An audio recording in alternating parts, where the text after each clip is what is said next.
Selamat sore pemirsa, Cipinang Petang kembali hadir menyapa Anda dengan sejumlah berita menarik di antaranya. Kita awali berita malam ini dengan sejumlah informasi lalu lintas di momen Hari Raya Waisak berbeda dengan hari-hari biasa. Kepadatan kendaraan di sejumlah titik di kawasan Jatinegara terpantau lancar dan terkendali. Lalu, seperti apa berita di lapangan dan situasinya? Berikut liputan untuk Anda.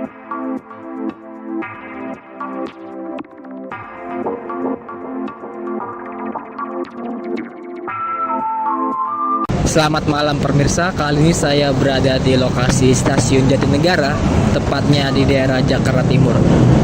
Pada tanggal 12 Mei tahun 2025, tepatnya di hari libur nasional, Hari Raya Waisak, yang dimana momen libur ini menjadi langganan arus panjang kemacetan. Akan tetapi di balik saya, pemirsa bisa melihat bahwasannya tidak ada terjadi libur, akan tetapi kendaraan lalu lalang beraktivitas lewat dengan lalu lalang dengan mudah. Jatinegara merupakan salah satu wilayah dengan aktivitas lalu lintas tinggi. Sore tadi hingga menuju malam terpantau cenderung lenggang dan lancar. Sejak dini hari, arus kendaraan yang melintas di jalan utama seperti Jalan Raya Bekasi, Jalan Raya Matraman, hingga Jalan Jenderal Basuki Rahmat terlihat jauh lebih sepi dibandingkan hari-hari biasa.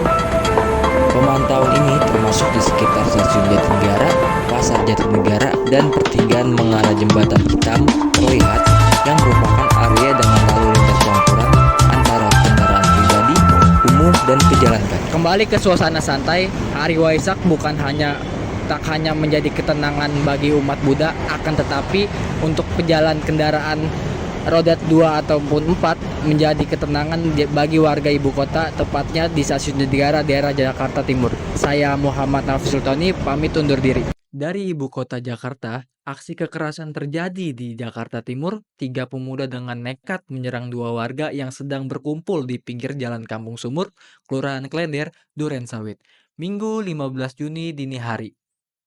Rekaman CCTV menunjukkan 3 pelaku berboncengan 1 sepeda motor langsung turun dan menyerang dengan celurit hingga menyebabkan korban luka.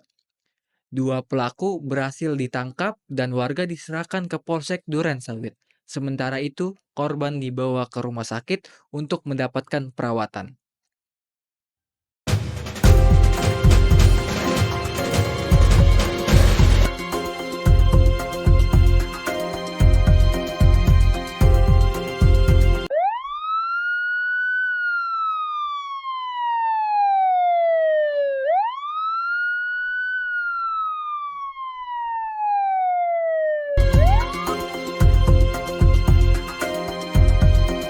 Berita berikut hadir seputar lalu lintas. Pemirsa, masalah ketertiban lalu lintas masih terjadi. Tantangan serius di kawasan Jakarta Selatan meski berbagai upaya penertiban telah dilakukan. Fakta di lapangan masih menunjukkan adanya banyak pelanggaran yang terjadi.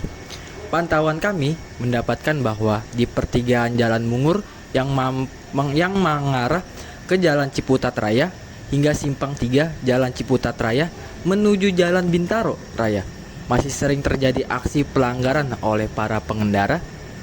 Banyak pengendara terlihat menerobos lampu merah, berbelok-belok tanpa memberi lampu isyarat, hingga berhenti melewati garis magma. Tak sedikit juga yang melaju dari arah yang salah atau melawan arus. Kondisi ini hanya membahayakan pengendara itu sendiri, namun juga beresiko tinggi menimbulkan kecelakaan beruntun, terutama di jam-jam sibuk seperti pagi dan sore. Meski terdapat rambu-rambu dan marka jalan yang jelas, banyak pengendara yang terkesan abai dan mengutamakan kepentingan pribadi seperti terburu-buru atau menghindari macet. Pemirsa, selepas aktivitas harian, tak ada salahnya memanjakan lidah dengan cita rasa khas kuliner lokal. Di kawasan Jakarta Timur, tepatnya di Jalan Kepu, terdapat salah satu makanan yang ramai didatangi pecinta nasi goreng. Nasi goreng Mas Yanto yang menjadi pilihan favorit warga berkat rasa yang unik dan harganya yang bersahabat. Seperti apa kelezatan yang ditawarkan? Berikut liputan untuk Anda. Baik, selamat malam pemirsa. Jadi saya berada di lokasi kuliner yang dimana di Jalan Kupa terdapat banyak para warga yang memang antusias dalam hadir dan mencari makanan. Bisa dilihat di lokasi saya. Ada banyak sekali warga yang memang berkunjung untuk mencari makanan. Nah, pada tanggal 10 Mei 2025, jadi ada salah satu makanan yang menarik nih buat kalian, yang dimana ada salah satu nasi goreng yang memang dari segi rasa dan cerita itu sangat menarik. Untuk itu ikuti keseruannya, cekidot. Jalan Kepu menjadi salah satu pusat kuliner di Jakarta Timur yang dimana masyarakat sangat antusias untuk berkunjung di salah satu tempat itu.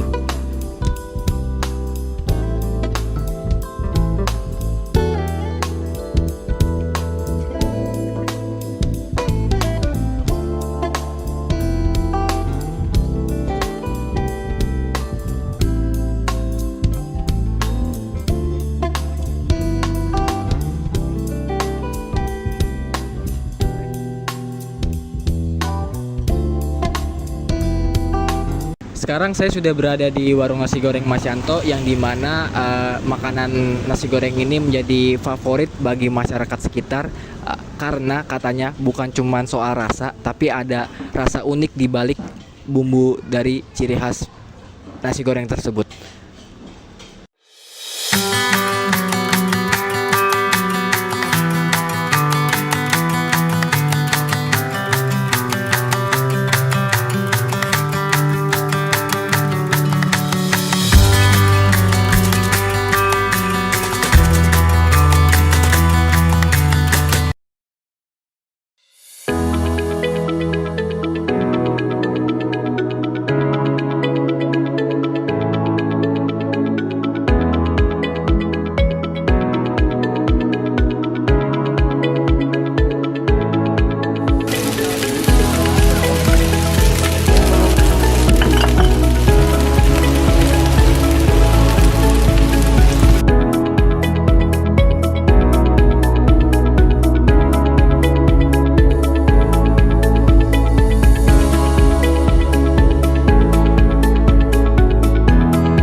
Bawang merah, terus kemiri, kacang, terasi, bidang ebi, ada bubuk, jahe, kunyit, ketumbar, lada sapi, dan terakhir saori. Nah, itulah resep yang membuat masyarakat terfavorit dengan nasi goreng saya. Oke, baik. Saya Muhammad Abdul Tani melaporkan. Berbicara tentang kuliner, terlengkap rasa nyata, membahas sensasi pedas yang bisa melanggar di lidah. Di Jalan Antena 4, Jakarta Selatan, terdapat kuliner yang tengah digemari oleh anak muda, khususnya pecinta makanan pedas. Sambal setan Pandawa tak hanya menawarkan rasa, namun juga suasana yang menarik untuk berkumpul untuk teman-teman yang ada di sana. Berikut liputan tim kami, Muhammad Hafiz ini di liputan. Kamu pecinta makanan pedas dan dompet mahasiswa, tempat ini wajib jadi daftar masuk kamu. Berada di Jalan Antena 4, Jakarta Selatan. Sambal Pandawa jadi salah satu kuliner favorit mahasiswa UHAMKA. Lebih tepatnya murah, meriah, pedas, luar biasa. Dan di belakang saya salah satu jadi tempat favorit mahasiswa. Ikuti keseruannya, cekidot. Warung Sambal Setan Pandawa menyajikan beragam menu sederhana seperti ayam goreng, lele, tempe, dan tahu. Tapi yang jadi bintang utamanya adalah sambalnya. Sambal racikan spesial ini dikenal sebagai super pedas. Bahkan sampai dijuluki sambal setan oleh pelanggannya. Meski begitu, tetap bikin ketagihan.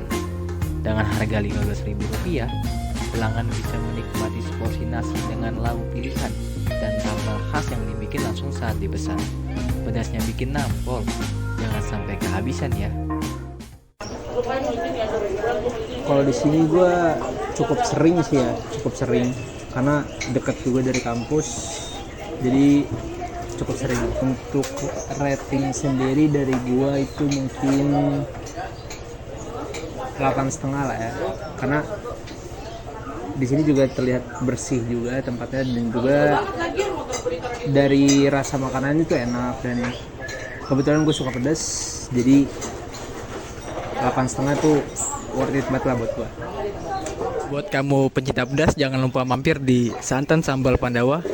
Buka setiap hari sampai dari pagi sampai pukul jam 10 malam. Saya Muhammad Hafizul Tony, pamit undur diri. Sampai jumpa. Berita selanjutnya, PSG dan Bayern Munchen pada Piala Dunia Antar Klub akan berduel di babak 8 besar Piala Dunia Antar Klub 2025. Laga perempat final Munchen dimainkan di Mercedes-Benz Stadium Atlanta. Pertandingannya akan di kick off Sabtu 5 Juli 2025 jam 23.00. Pemenang laga ini akan melangkah ke babak 4 besar untuk menghadapi Real Madrid dan Borussia Dortmund. Tak hanya sekedar laga hidup dan mati, duel ini menjadi untuk kekuatan antara dua tim dengan DNA juara. Tampil juara Prancis dan Eropa musim ini, PSG terlihat percaya diri dalam pemburuan gelar dunia pertamanya, jumlah umpan terbanyak, serta pertahanan yang paling rapat. Berita bola kedua, Real Madrid dan Borussia Dortmund Piala Dunia Antar Klub bertemu akan berduel di babak 8 besar Piala Dunia Antar Klub 2025. Laga ini perempat final Real Madrid yang dimainkan di MetLife Stadium S. Rutherford. Pertandingan akan di kick off Minggu 6 Juli 2025 jam 3 pagi. Keduanya telah sering bersinambungan di Liga Champions, tapi kali ini mereka bertemu dengan format turnamen yang baru, berbeda dan motivasi yang baru.